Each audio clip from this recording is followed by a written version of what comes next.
I need a hero. I'm holding out for a hero till the end of the night. He's gotta be strong, and he's gotta be fast, and he's gotta be fresh from the fight. Hey guys, how's it going? It is I, the real Randy Chavez, coming at you today with it's gonna be a Veterans Reacts video. I haven't really mentioned, I'm just gonna move this real quick. I can get Dashy in there. Before we start, everyone say hello to Dashy. Hello, Dashy. For those of you that don't know, I was in the United States Air Force, 2T2 Air Transportation, and served from 2012 to 2016. And I want to review a kind of veteran's point of view of the most recent episode of Falcon and Winter Soldier. There's a Marvel video. There's going to be spoilers out the yin-yang on this, so if you don't want spoilers, please click away now. I'm not sure when I'm going to title this video. For those of you that don't know, or you need a little bit of a recap, basically this happens after Avengers Endgame, where Falcon gives away the shield. Even though Captain America gave him the shield to be the next Captain America, he gives it to the government saying like, hey, I don't think I can fill his shoes. This shield deserves to be in a museum, Steve's museum, that he had with, Bucky and everything. And he gives it up, and Bucky is saying like, what the actual fudge did you do? They run into Sharon Carter, says like, yeah, that was the biggest mistake of your life, because then the government, as we know, always has an agenda, and as per Steve Rogers, agendas change. That happens in real life, that happens in this show, in this universe, where, yeah, every new administration, agendas change. Like, there's different... A lot of people would argue that because of the military-industrial complex, foreign policy really doesn't change from one way to the other, but I'm here to tell you that there was not a lot of funding for training exercises and different things for when Obama was in. There was a lot more funding when President Trump was in. Biden's in, and I've been out for a while. I don't know. I assume it hasn't been affected yet. Probably coming out next year. But as per this episode, where Captain John Walker gets he's the new Captain America, and he gets Super Soldier Serum. Now, this Super Soldier Serum, he doesn't take it yet. Zemo smashes all of them except for one vial that Captain John Walker has in his pocket. Goes, puts that in down there, and he talks to his friend Battlestar, which is kind of like the new Falcon almost. Goes to his friend Battlestar, is like, hey, listen, would you take this Super Soldier Serum if you had the chance? And Battlestar's like, heck yeah, absolutely, 100%. And to John Walker's credit, new Captain America, he has reservations about it. Now, the big difference with this is that Steve Rogers, when he was in, he did not take it after he had seen so many different battles, after he'd been at war, different type of war for a long time. He took it when he was brand new. He was green. He was just wet between the ears. He was like 20-something years old, and he took it then. And he wasn't tainted by war. He wasn't... He didn't have all that to carry around with him. Now, John Walker, who I'm not 100% sure what his job was in the military before he got that, but he was in Afghanistan several times. He mentioned Afghanistan several times. I don't think he mentions Iraq or Syria or anything else, or what operations he was in, whether it was Operation Inherent Resolve or Operation Enduring Freedom. But he was in Afghanistan, and he even says like, yeah, it makes you more of you, right? And Battlestar says, yes, and you, Mr. John Walker, or Captain John Walker, have consistently, you have 3 medals of honor, consistently made the right decision in battle every time. Now, that being said, for the civilians watching, sometimes there is no right call. Sometimes when you go, just again, hearing from friends, hearing from people that have been there, that you make a decision of you take one route, you take another route.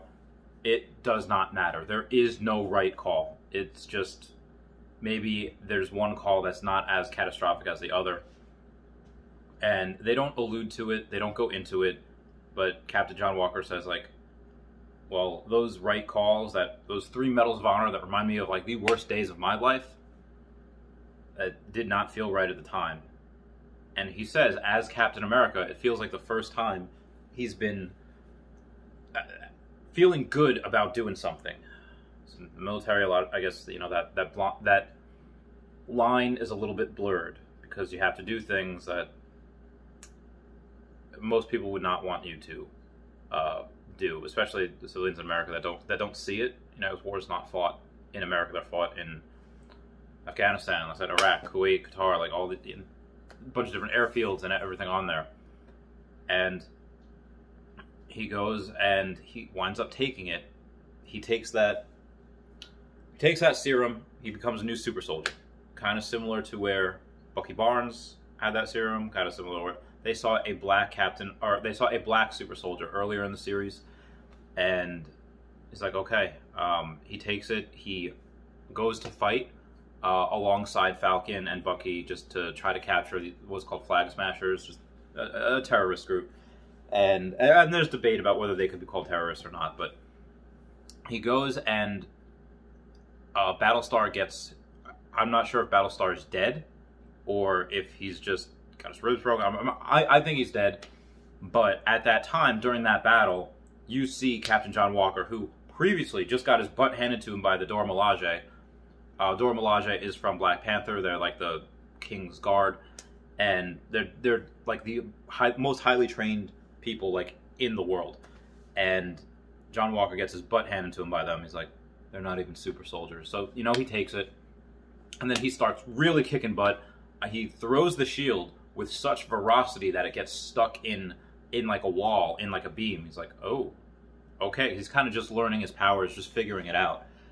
Similar to when Steve Rogers first got it, you know, as he's running, after he has his friend die, he's like, okay, as he's running, he's stumbling, just figuring out his powers, seeing what we could do, jumping over fences. Now, Captain John Walker was already trained. He was already a really in shape, one of America's epic, really just beefcake. So he takes that, now he's like super strong. And then when Battlestar supposedly dies, he goes out, gets his killer, and something that you might do in war, probably, hopefully, you get the killer, and you make sure that killer is dead, because you do not want that killer to kill anyone else, because they will. So he goes, and when he takes the shield, and he uses that to kill him, as Captain, he's not Captain John Walker. He's not in some random mountain area where he's going to have to keep that in secret to himself because it's too horrible to tell people. He does it in plain sight. Everyone's watching him. And I think that is an extremely, extremely important thing to have to, that the writers did, because they're showing you that, hey, these things, this thing that probably would have gotten him a medal in the military is now, he's going to be, I don't know what's going to happen to him, whether they're going to throw him in a cage, whether they're going to throw him in military prison, which is a lot worse than regular prison. Some people think that he's just going to be part of Thunderbolt Ross's team, and that might happen. But just so you guys know, that type of thing that, again, would have been not applauded, like, oh, hey, good job, you killed that killer, and now that, you know, another one of your buddies gets to live because that person can't do it anymore. You're gonna see like what you are supposed to do in war, you know, rules of engagement, you know, or not, and then what you can't do in civil, because when you do that in front of a bunch of civilians, the Captain America never did that, but he never had to. John Walker's in an almost impossible position because Captain America, it was so black and white. It was so like, oh, this person is a literal Nazi. Yeah, let's go destroy these people.